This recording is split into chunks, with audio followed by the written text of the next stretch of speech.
igiye imeze neza cyane. Indirimbo nayo yacureninze biragenda biracika. Reka tugereye ku mwanya tugeze ku mwanya kangahe ubwo tugiye kureba indirimbo iri ku mwanya wa 5. Umwanya wa 5 hariho indirimbo y'umuhanzi hano mu Rwanda yakoze hiti, turamuzi turamumenyereye, yitwa Christopher nawe yarakoze niyo mpamvu urutonde atagomba kuruburamo bituma nibyo niyo ndirimbo murayibuka cyane ariko kuko na element iyo ndirimbo niba nibeshye yayikozemo mu buryo bw'amashusho no mu buryo bwa reproduction yayikozemo element. So guys, mwanya wa 4 hariho indirimbo yakozwe n'umuproducer hano mu Rwanda uzwi kabisa. Uwo producer ngakibaza ngo ninde? Uwo producer ni Element. Rero nawe yagize gutya bagize utuntu bikora we na Roskana na Bruce Melody barakubise hano muri 155 AM babakubise indirimbo yitwa Fooded mama yake. Indirimbo yaratraininze iragendegera ku rwego rurenze cyane. So guys, ibintu tukwaga ni ibintu duhagazaho rwose n'amaguru ibaze kugira ngo uhagarare ku maboko umanika amaguru hejuru. Urumva rero ni ibintu cyane uba wahagazeho. So rero reka tugere ku mwanya wa 3. Umwanya wa 3 wa 4 warangiye. Turi ku mwanya wa 3 ubu ngubu.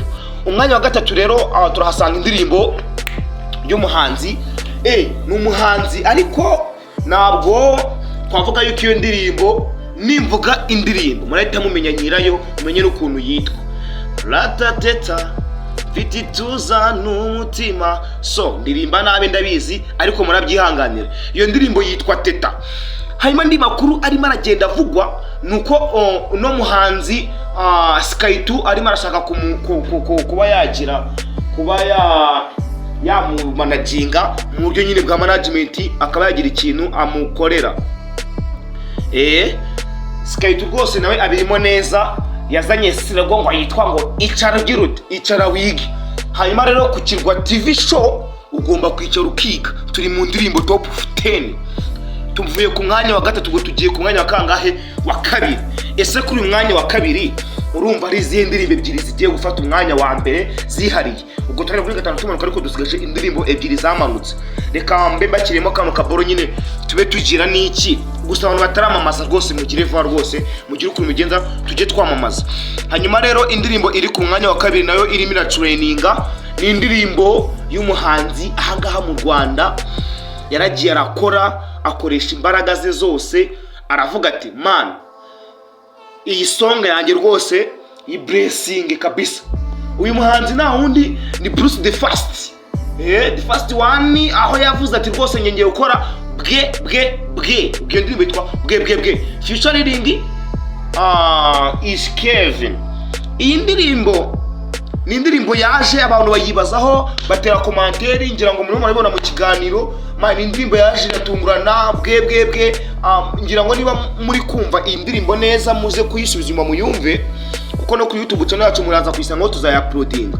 Iyi ndirimbo hari ahantu agera akavuga ngo abahungu basigiye bagira amagambo kurusha abagore. So iyo ndirimbo rero yaraje training hano cyane mu Rwanda rwose irabikora cyane. Harya nayivuze izina yitwa bwe.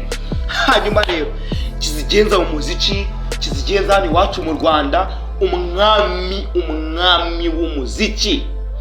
Uyu mwanya warwaniweho n'indirimbo 3 ariko uza kuba watsindirwa n'indirimbo imwe yabaye successful.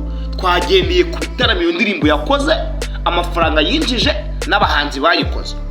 Izo ndirimbo 3 zahatanaga harimo ya The Ben bita ni Forever, iya Meddy afatanyije na Dream Sigaro yitwa niyo ndirimbo, hamwe n'iyitwa When She's Around ya Bruce Melody yasubiyemo yitwaga Funga Match. Iyo ndirimbo igisi bakoze When She's Around ayikoranye n'umuhanzi w'umunyamerika witwa Shaggy ufite inkomoko muri Jamaica. So indirimbo rero impamvu When She's Around yagiye ku mwanya wa mbere muraza kumfasha muri kano kantu. Muraje muri reviews indirimbo yagiye igira sibyo, murebe ibitaramo indirimbo yagiye ikora, murebe tuwanye indirimbo yagiye irakora nibwo muramenye ngo iyi ndirimbo rero iri kujya kuri uyu mwanya. hanyuma ubwo ngubu kuko zahatanaga ku mwanya wa mbere ari 3, ubwo urumva yaje imbere ni ya Bruce Melody When She's Around, hakurikiraho niyo ndirimbo ni Forever yaje nyuma, The Ben agomba kwicara akiga. So njye ndi Edison wanyu, mukomeze mudukurikiranye rwose kuri iyi YouTube channel yacu yitwa Ikirwa TV Show. Murakoze cyane, ndabashimiye.